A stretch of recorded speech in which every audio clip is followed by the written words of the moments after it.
Getting your skin tones right is very important, and it is really not hard as long as you employ the right strategies and tools. In this video, I will walk you through everything you need to know so you can work on your skin tones with more confidence. I will show you the 3 main strategies and the tools you can use in order to get it right. First and foremost, we need to establish some common ground. This means you should already know how to set up your project so you can color grade without chasing your own tail. As this topic on its own is super important, you should go and watch my masterclass on this. This applies to DaVinci Resolve, Final Cut Pro, Premiere Pro, and whatever application you may be using. If you don't get this right, frankly, skin tones are the last thing you need to worry about. Next, before we can work on our skin tones, we should know what we're aiming at.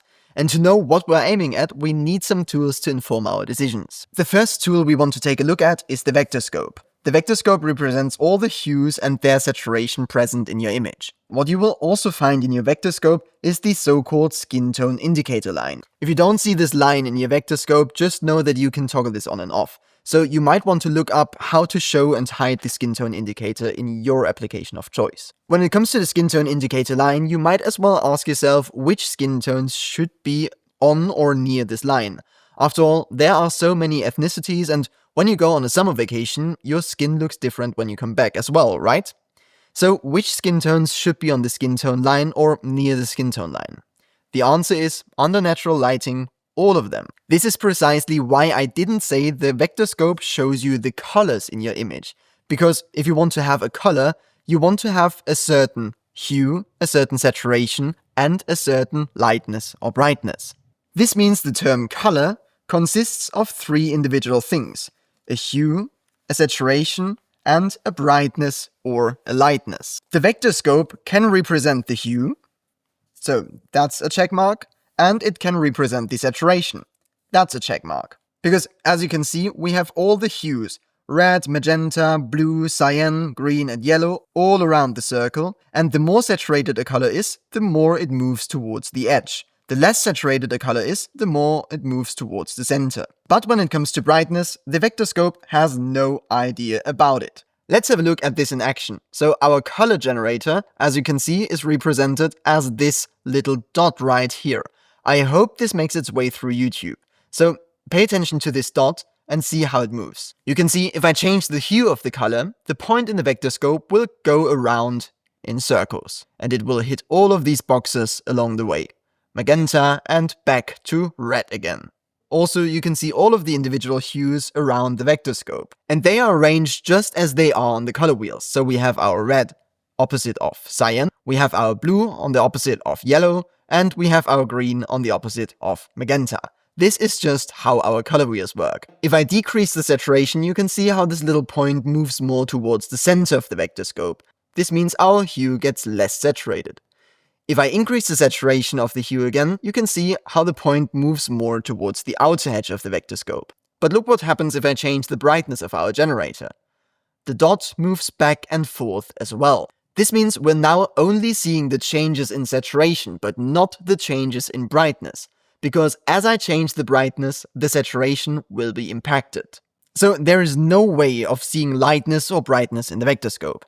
And this is the reason the skin tone indicator line can exist in the first place. In terms of hue, without considering saturation and brightness, all humans fall into a spectrum between 10 degrees and 30 degrees, with 20 degrees being perfectly on the skin tone indicator line. Let's check this real quick. If I go in here and select a hue of 20 degrees, you can see our point is almost perfectly on the skin tone indicator line. If I select a hue of 10 degrees, you can see we're leaning more towards red, and if I select a hue of 30 degrees, you can see we're leaning more towards yellow. This means if we draw this area into our vector scope, we can say that the region around 20 degrees is considered the standard for our skin tones. Everything between 10 and 20 degrees leans more towards yellowish green, and everything between 20 and 30 degrees leans more towards red. But everything inside this green, yellow, and magenta triangle would still fly under natural light. If you don't believe me, let's have a look at some different real-world examples. But instead of monkeying around with the vector scope and isolating the skin tones, let's use a force color tool to monitor the skin tones. As you can see, I have my image here, and now I enable my force color LUT. This works exactly as I described before. Everything perfectly on the skin tone line or very close to it will be represented in yellow.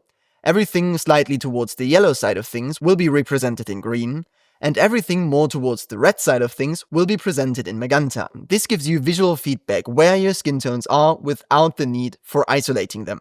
If you are on DaVinci Resolve and you want this kind of functionality, I can recommend the DCTLs by Mononotes and Kaur Henriksen. If you want to use this tool in Final Cut Pro, Premiere Pro, Photoshop, or pretty much wherever you like, I made a collection of force color LUTs, which is what I'm using for my demonstration right now. The link is in the video description. Now let's have a look at some real-world examples. So, in our first shot, if I toggle the skin tone indicator, you can see we fall well within the range. We have minor deviations to green and magenta, but that's totally fine.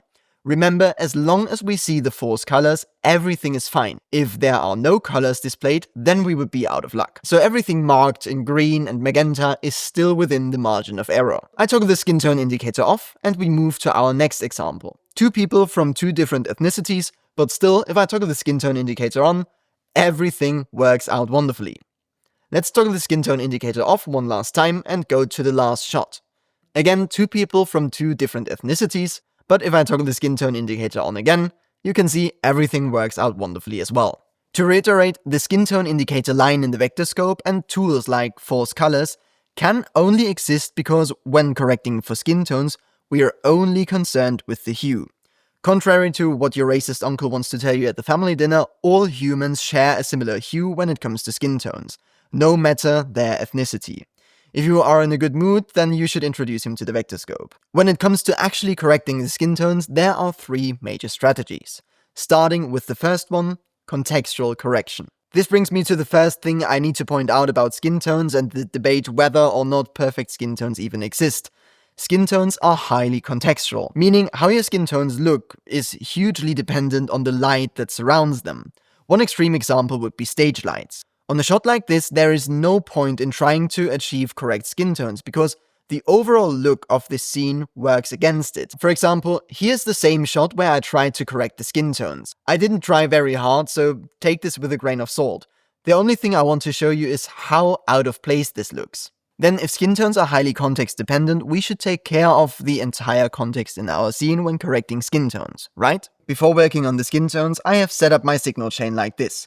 On the timeline level, I have a color space transformation or LUT, which brings me to Rec 709. And after that, I have put my force color LUT, which I toggle on and off. Then the first thing in my signal chain is exposure and contrast. Now we want to do an adjustment that is highly contextual, meaning it will affect all of the clip. Therefore, I will put it right after my exposure adjustment. And as you can see from the name, now we want to balance our entire image. If you don't know what this is or how you can do this in your editing program of choice, please go and watch my masterclass on order of operations. It's free, it's on YouTube, the link is in the description. It's extremely important you get this right. With that out of the way, let's actually do our balance adjustment. For this example, I will just use temperature and tint. First, I toggle on my force color LUT so I can see what I'm doing. And then I see we are leaning a little bit more towards the green side of things. So I will just take my tint and move it a little bit towards magenta until the majority of the skin tones are within the yellow. So let's tweak this just a little bit more. Something like this works out wonderfully. Now let's turn my force color LUT off and have a look at the before and after. So this is before and this is after. As we just learned, the lighting in our scene motivates the color of the skin. And even though the shot needs to be a little bit on the warmer side of things, I think we can cool it off a little bit more, just because I want it to look a little bit more natural. To do that, I toggle my skin tone indicator back on, and I will pull the temperature down so we can get a cooler image. As you can see, we now need to address the tint again, because some things lean more towards red, and I think we can back that down. Yeah, that works out wonderfully.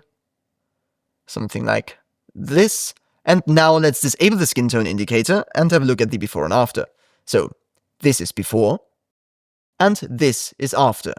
A considerable amount cooler, but still I think the overall warmth of this shot works out. Next, we need to address the saturation, so let's isolate the skin tones and have a look at what's going on. As you can tell from the vector scope, this is quite saturated. So we're almost a third of the skin tone indicator line up. Under natural light, the intensity of the skin tones, or the saturation, should cap out at around a fifth of the way up. That would be around here. Now, let's actually try this. I pull down my entire saturation, until we are about a fifth of the way up there. Okay, reading from the vector scope, it doesn't look too bad. But if we have a look at the image as a whole, everything is just off. This is because this is not an issue of saturation. This is still an issue of balancing the shot. So let's reset this saturation adjustment. Another way to reduce the intensity of the skin tones is to make the entire shot even cooler. Because if we're making the shot cooler, we reduce the warm hues. Therefore, our warm colors move more towards the center of the vector scope, and this is what we want if we want to bring down our skin tones. To demonstrate this, let's actually isolate the skin tones and just do it by eye for now. I will lower the temperature, and you can see we're shifting a little bit more towards red, so let's bring down the tint as well. So we are back on the skin tone indicator line, and I think we can go just a little bit further. Something like this. And now to get everything right, let's toggle the skin tone indicator one more time. Now I isolate the skin tones a little bit more, and now I try with my balance adjustment to get it just right. So I will move the tint around just a little bit, until the majority of his skin tones are within the yellows. Something like this. Now, when I get rid of my skin tone indicator LUT, you can see the entire shot is clinically balanced. This is before, and this is after. Again, before and after. You can see, according to our key skin tone targets, we can consider this shot as balanced. So we are on the skin tone indicator line, and we are about 1/5 of the way up. However, we did lose all of the character in this scene. With this example, I wanted to lead you to two main insights. Number one, skin tones are highly contextual, and when correcting skin tones, you should always take your surroundings into consideration. A general principle for lighting is light spaces, not faces. If you're on production, you probably know this saying, and we should adapt this when color grading as well. So color spaces, not faces. Secondly, skin tones are highly context dependent. Use the waveform, the vector scope, and the force color tools to inform your decisions. These instruments are here to help you, but ultimately you are in charge. So if it looks good for you, it looks good for you. To give you one example from start to finish, let's try to balance this scene again, and I will walk you through my decision making one step at a time. First, I reset my entire balance adjustment so we can start from a clean slate. Then the first thing I do is using my gamma or midtones wheel to shift the bulk of the signal mass around. I try to move the entire signal mass towards the center of the vector scope, and I'm mainly doing this by eye here, so something like this looks about right to me. In general, I want to keep the overall warmth of the scene, but simultaneously, I want this shot to feel a little bit more cleaner. While I'm adjusting, I'm mainly looking at the scene and try to get a feel what looks nice. So let's move this around just a little bit more, and I think we can park it around here. But honestly, talking about my feelings and my intuition in a color grading tutorial couldn't be more useless even if I tried. So here are two quantifiable things you can keep an eye on. Number one is the vector scope. Have a look at how the signal mass moves when I toggle my adjustment on and off. So this is before my balance adjustment, and this is after my balance adjustment. We are moving more towards the center of the vector scope. Secondly, a fantastic indicator is the colorized Luma waveform. You can see it gives me a wonderful overview of the scene and the colors that are going on in there. So for example, this little blob here is his scarf. Or all of these warm tones here are his skin tones. And all of these slightly less warm tones here and here is the furniture behind him, so here and here. But let's get rid of my drawings. What matters most to me is the shadow area here. If I want to achieve an image that feels somewhat balanced, I usually try to keep my shadows as clean as possible, because a lot of colors in the shadows will make the image feel polluted very, very fast, especially when we're talking about warm colors. So have a look at the colorized waveform and especially the section down here. I get rid of my drawing and I now toggle my balance adjustment off and back on again. Look how white this becomes down here. This means in the shadow areas is very little color, if any at all. And we can confirm this if we have a look at our scene. So let's get rid of my drawings one last time and toggle this balance adjustment off. You can see all of these dark tones in the background here feel very polluted. So here, everything where it's just really dark. And if I get rid of my drawings one more time, and I toggle my balance adjustment on, you can see how clean this suddenly looks. Now we're off to a good start, but I still think this shot could use a little bit more warmth to sell the feeling. At the same time though, I'd like to keep my shadows as they are. Therefore, I will now use my highlights or my gain wheel. Since the highlights or gain wheel just affects the upper parts of my image, my shadows will stay where they are, but I still can push a little bit more warmth into my image. But before I do this, I will toggle my skin tone indicator back on, because this time I want to get it right. Because after this second adjustment, I want to be done with this shot. Therefore, I try to get my skin tone right with this adjustment alone. With my skin tone indicator loaded, I go into my highlights wheel and just push a little bit more in the warm direction. And I'm mainly concerned with the skin tones here, so I will shift the hue around just a little bit, and I think I want to park it around here. A fantastic side effect of using the gain wheel to adjust my skin tones is that it also affects all of the light parts in my scene.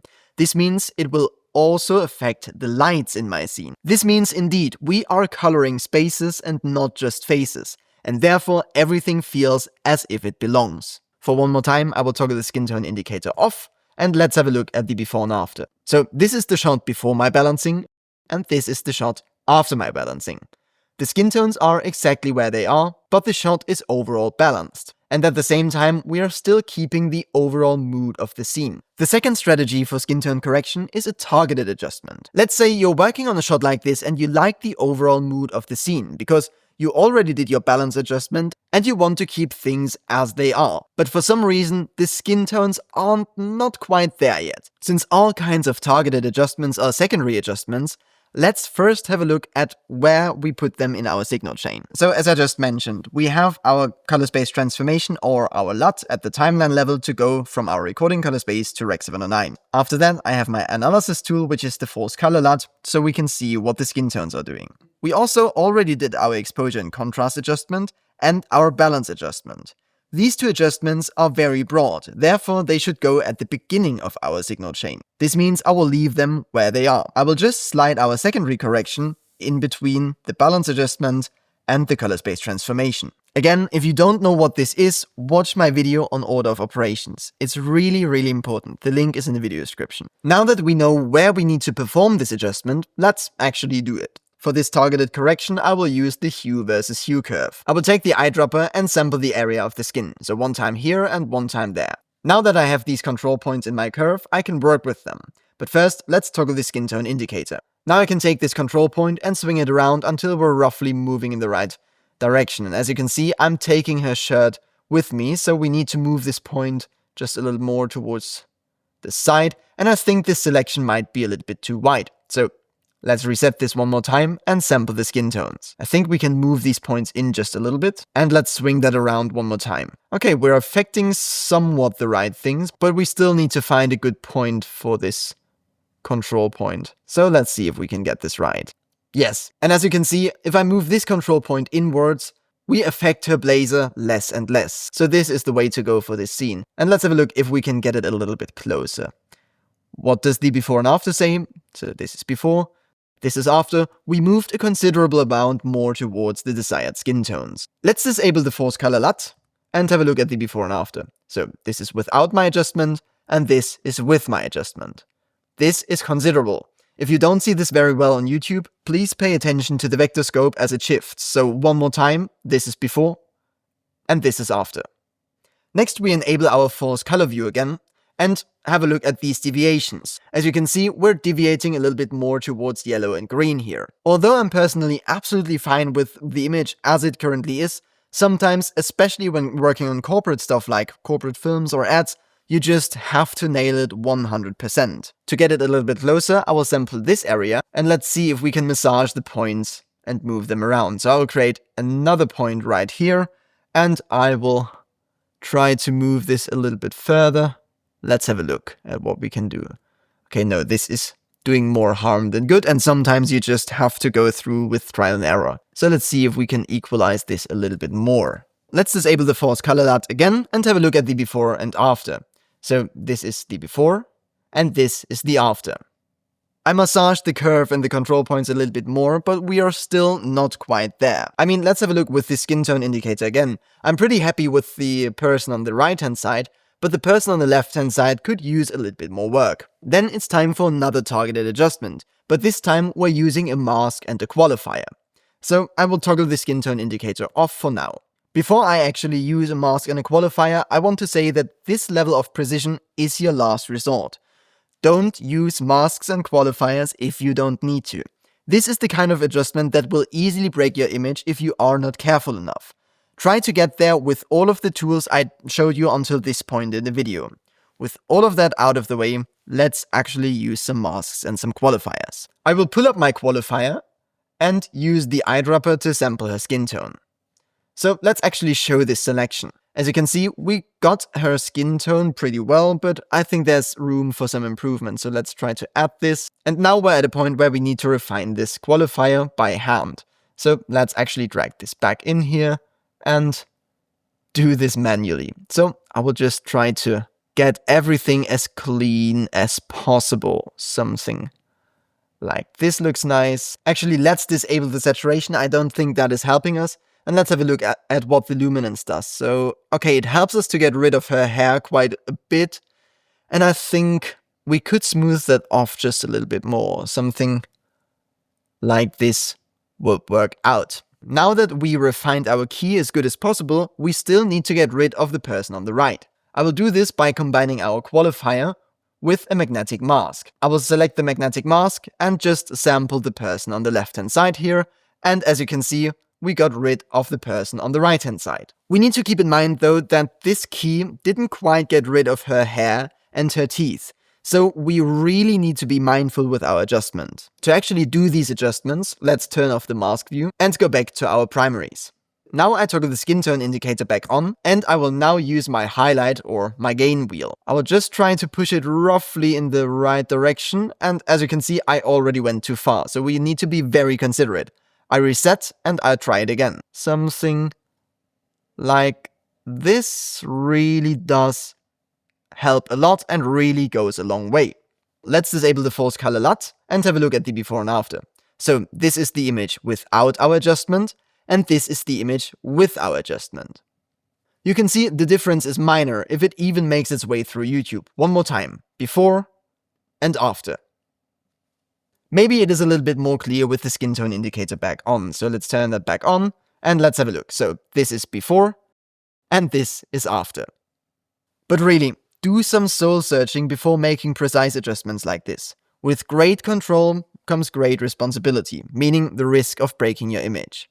Targeted adjustments like this should only be used if you really need to go from 99% of the way there to 100% there. Which brings me to the third strategy, which isn't really a strategy. Let's say you're working on a short film or a project where you have a strong creative intent. If this image works as it is, and if an image works, it works. Let's talk the skin tone indicator. So this is the skin tone indicator. As you can see, we are almost nowhere near the skin tones. So we can conclude that the third strategy is that you should always put your creative intent above everything else. If it feels like the person belongs there, everything is fine. If it's not broken, don't fix it. Lastly, before I go, here's a little bonus tip. If you find yourself correcting the skin tones with the hue versus hue curve, so let's select this real quick, just know that if you're shifting the skin tones more towards red, the saturation will increase, and if you're shifting the skin tones more towards yellow, the saturation will decrease. Again, let's reset this adjustment, and please pay attention to the vector scope here. I will now move the skin tones around. So if I shift them more towards red, you can see they reach more towards the outer edge of the vector scope, and if I push them more towards yellow, you can see they fold in just a little bit more. Of course, this adjustment is a little bit extreme, so let's back that off. And I think we will park it around here for this example. So now I shifted my skin tones more towards red. If you shift your skin tones more towards red with the hue versus hue curve, also go into your hue versus saturation curve and sample the same area and reduce the saturation just a little bit. Vice versa, let's reset this one last time. If I go back to the hue versus hue curve and shift my skin tones more towards yellow, the skin tones become a little bit less saturated. Then I want to go into my hue versus saturation curve, sample the same area, and I want to increase the saturation just a little bit. This helps to maintain the same level of saturation regardless of where you're shifting the skin tones. If you want to elevate your color grading skills faster, I offer one-on-one consultations so you can create amazing images faster with more confidence. You can book your session today, the link is in the video description. I hope this was helpful, and if you haven't already, now is a good time to bring your color grading skills to the next level and watch my masterclass on order of operations.